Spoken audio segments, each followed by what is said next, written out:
So that's me right there after having recorded this video 10 times. Hopefully this is the one. So today's November the 9th. It is 1:30 p.m. And I actually just got back from having lunch with my wife, changed. And I said, you know what? I better record because it's already been a week, and if I don't push myself, what am I doing? So I went for a bike ride this morning. It had actually been a while since I've gotten any cardio in. My son, who took off for Army basic training in September, was a good part of the reason why I did cardio, why I used to jog. And the other part was I was trying to diet, and I guess I just didn't have enough discipline to diet. I mean, I still weigh about 205, which is what I weighed the last time we spoke. And I've fluctuated between 205 and 215. I've continued to fast intermittently, and I try my best to stay away from sugary drinks. For the most part, I drink nothing but water. I've picked up drinking green tea with pomegranate mixture. And I suppose as far as health conscious decisions go, that's pretty much it. I do try my best to just limit myself, watch what I eat. Again, eat only between a certain time to a certain time. But this bike ride this morning, it felt great. It felt pretty good to get on this bike again. My spine still hurts. You can imagine, it's been a while since you've been on a bike. Your butt hurts, your spine hurts, but hey, it's health conscious decisions that people have to accept if they want to live a healthy life. So I'm looking forward to the end of this month. On the 24th, we're actually going to go see Corbin graduate from Army Basic Training Boot Camp in South Carolina. And I didn't mention this to you guys, but his last semester, which ended in May of this year, obviously as a parent, you have to continue to push your children so that they accomplish things that they need to accomplish to find stability in their life. One of the things that my son and I had always had conflict about was whether he was responsible enough to do his work on his own, or if I had to be there bothering him on a daily basis. So it was his senior year, it was his last semester. I just was trying my best to transition. He was already going to be an adult, and I needed to transition from having to be there breathing down his neck to allowing him to go make his own decisions and find out for himself. So his last semester I let go, and according to him, he was ready to take the reins of his own life. So he did end up getting his high school diploma and his associate's degree. However, he failed, or he got a D in one of his last college courses. Now, in order for you to obtain your diploma, that D is sufficient. However, in order for you to transfer that credit, it needs to be a C or higher. So come May, when he finished high school and college, I went ahead and asked for him to retake that class in June for a 1-month mini semester, and lo and behold, he got an A. It was never a question whether he was capable of getting that letter grade. It was a question of whether or not he's disciplined enough. So I hope he learned something. I mean, obviously every time that, well, for the most part, not every single time, I'd be over embellishing, but that's probably why it's taken me this long, because it's been this long of trial and error to learn, to get to where I'm at. And as a parent, again, you never get tired of pushing your child or having that conflict, because, I mean, really and truly, I'm not supposed to be his friend. I'm supposed to be his advocate. I'm supposed to be his parent. I'm supposed to get him to a place to where I know he's in a good spot to take over and make decisions for himself, find his own stability. And change has to come somewhere. So I still haven't given up on my own self. You know, it hasn't happened for my generation yet, but if change comes in his generation, I'd be just as happy. So, again, he took that course for 1 month in June, finished in July. At the beginning of July, he actually enlisted into the military. And I told him, look, that's fine. College, if college isn't for you, you don't want to pursue that, college isn't for everybody. Some people have to realize that, and better that you realize it now and save yourself that time than, you know, go all throughout college and I suppose essentially waste that time, right? So he enlisted at the beginning of July. He got himself a job that he could transfer out to the civilian world. And he took off. So he left in September and he's graduating the 24th of this month. I'm looking forward to this road trip. Why did I mention that? I suppose it falls into the theme of this whole channel. You know, it is Adverse Road to Equality, and it's not necessarily my adversity, but it falls into line with what I've said previously. For some reason, people tend to do the wrong things, and even me myself, I feel very convicted to this day because there's plenty of things that I still continue to do wrong in my life. I'm aware of them.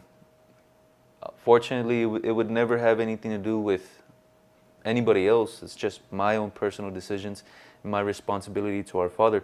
Which reminds me, thank you, Father God of Jesus Christ, for bringing me back home safely, for being able to be here right now recording this video.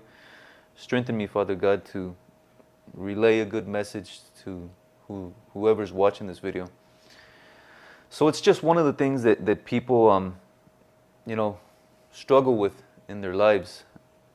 And so moving on, I felt it important to mention that. And now let's actually move on to what I've really been working on. So at the end of August, like I told you guys, for the past year, I've been working on starting some businesses that do right for the people. We're talking about both customers and employees.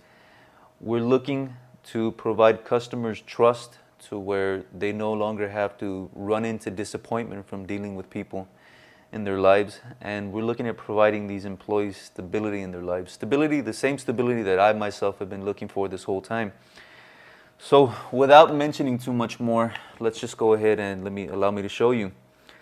So this is a CrossGrid, and what a CrossGrid is a service company that connects both customers and servicers. So what exactly does a CrossGrid do? A CrossGrid is trust. And as you guys can tell from all of my experiences, this is what these businesses have evolved into. So as you can see, this is the landing page, and we actually started at the end of August. We're at the beginning of November, and we haven't had too many customers, but I'm perfectly okay with that because, as you already know, when anyone starts a business, they have to submerge themselves in their work. I'm going to be out of town for a whole week, and if things truly did pop off, I mean, I probably would have been too overwhelmed to even handle this. But scrolling on, it's very straightforward. You know, you get onto the landing page, you have the quick About Us video, and then we have the services that we're currently providing, which are pressure soft washing services and material hauling services.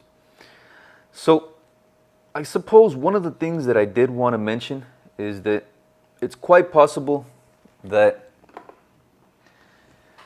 the traffic with these businesses hasn't picked up because I myself have done a poor job of communicating to you, the people, you know, what exactly it is that we do and how we add value to your lives. So I'm not going to break that down right now, but just know that a CrossGrid holds itself to our Father's principles, to our Father's law. And with that being said, the customer will always have their expectation met, because this whole business essentially starts with the customer. Without the customer, the business is nothing. So, how can I put this? You know, our prices are higher than whoever else is offering these services. The thing about that is that we're not in competition with these people. Now, someone out there viewing this video might say, well, what do you mean you're not in competition? That's exactly what this world is. It is competition. And we do live, the United States, it is a capitalistic economy. And the sad part about that is that the whole mentality behind capitalism is dog eat dog. And essentially, that's the reason why we have so much inequality. You know, as far as one end, I mean, we're not a third world country, right? But we have, 1% of the population that is super rich, and then, we have on the other side of the spectrum, we have the population who isn't even able to find an opportunity here. So that's the other half that we're doing it across grid. That same opportunity that people have been chasing, that people have been, giving all their efforts, we're going to provide that opportunity. So I suppose that I've not done a good message. I've not done a good job in delivering the message to bridge, what exactly it is that Across Grid does and how we add value. So the way we add value is that whenever a customer comes to Across Grid, obviously they're putting their trust in us by paying Across Grid for the services that they expect, and they have a specific expectation in mind that they want. So on the other side, we have the people who are actually providing these services, and these people, they're very talented people who have not been able to find their way, or for whatever reason are just not able to obtain this work.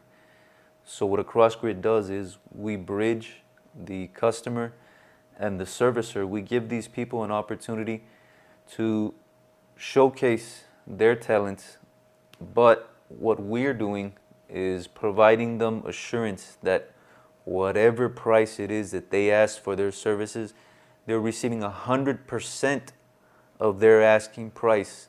Why should Across Grid take any money from these people? These people have responsibilities of their own. And what we like to promote is faith and family. So, as you guys have seen from all my past videos, anybody who would ever compromise those two things in your life, they really don't have your best interest in mind. Those people aren't real. So we're bridging the customer and the servicer. We're providing both of them peace of mind. And at the end of the day, it does fall down to the customer who's part of our community. At the end of the day, their expectation has to be met each and every single time. So we just want, I will personally, I know this isn't a commercial for the business. This is, my own personal words and my own personal channel. But I've attempted to explain to you guys that as imperfect as I am in my own personal life, the work that we're doing here is not subject to those same temptations. Across Grid is going to do the right thing each and every single time for everyone, whether it be for the customer, whether it be for the servicer. And at the end of the day, the whole transaction isn't done until the customer says that their expectation has been met. So it's very lengthy, very wordy. It's hard for me to put that into a commercial, especially nowadays, with TikTok, that practically every commercial has to be between 15 and 20 seconds. There's no way I could even do that. But in the future, I will mention that. It's just that when these businesses were started at the end of August, I envisioned them going a whole lot different. I pictured that the customer would actually be able to see clearly the value that Across Grid adds to their lives. And having a community allows me to communicate more efficiently how exactly it is that we're adding value to everyone in the world. So my particular area is the Rio Grande Valley, and I'm not able to move out of here right now. You know, I'm still trying to find my own stability, and this is the reason I'm so passionate about this. You know, all the experiences that I've gone through in my life, I would have liked to have found someone to take me, to guide me, and you know, it seems almost a little bit hypocritical of me saying that, because Jesus has taken me and has guided me, and because of my own imperfections and poor decisions, I do believe that I've had to go through what I've gone through, and it's all been for a good reason. It really has shaped me and guided my morals and values so that I in turn could apply them to the work that is trying to be done. So guys, everything falls into place. Everything, a lot of what I've learned is that I must continue to have patience, because this isn't going to happen in my time or when I want. It's going to be when our Father wants, and if He wants, and in His time. And in the meantime, I need to understand that me personally, I already have pretty much all the value in my life that any person could have. Now I understand that people have these goals, and a lot of that falls into materialism, but for everything that I've gone through in my life, I can't afford to have those materialistic goals in my life. What I love is to help people to see fairness in this world, and this is the work that is being done at Across Grid. So we're not taking off to South Carolina next week, but the following week. I'm not exactly too sure what I'll talk about next week, but just know that I'm trying. I'm sincerely trying to do good work in this world for our Father, to love people as I would love Him. And that is the message for Across Grid. So again, this isn't a message for Across Grid, but I do have to introduce you guys little by little into what exactly is being done. Possibly next week, what I can do is run a campaign, like as far as, you know, online digital marketing. And I've specifically, you know, I did mention this earlier and I didn't expand on this. I've specifically decided to start here in the Rio Grande Valley before we start anywhere else. And it's proven to be very challenging, but it's gonna get done one way or another, no matter what. So anyways, guys, that's just a little update. Check out the website, www.acrossgrid.services. Thank you all. Y'all have a good day.